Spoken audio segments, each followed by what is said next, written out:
You hit the nail on the head earlier when you said this gives our music a respectful look. Like, what was your reaction when you heard Peter Coyote's voice narrating this stuff? Like, that's for country music to get the Ken Burns treatment was like.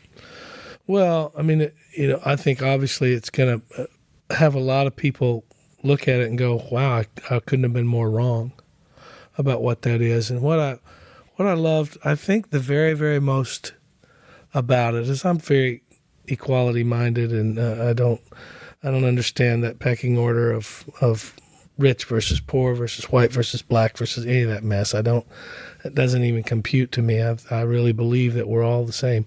We all are equal, and I feel that in my bones, and I know it. And what was beautiful about the entire history of this is that it told that thread of the very beginnings of where we started. And there was an African-American gentleman that was part of the Carter family's finding of their songs. Jimmie Rodgers was taught those songs by black field workers. Hank Williams Sr. was taught how to play guitar by a black gentleman named Tee Tot.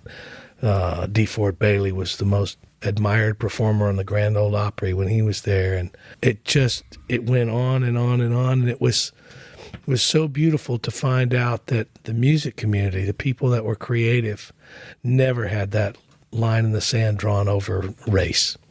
And that bears that back to its very infancy, when most people would perceive, once again, we talked about that earlier, where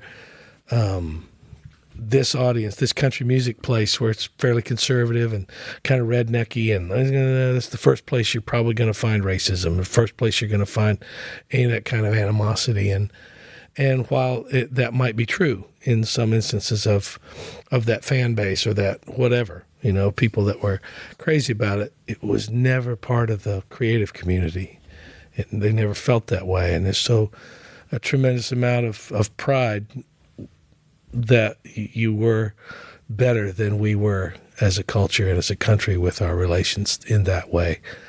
That was powerful to find out and be told.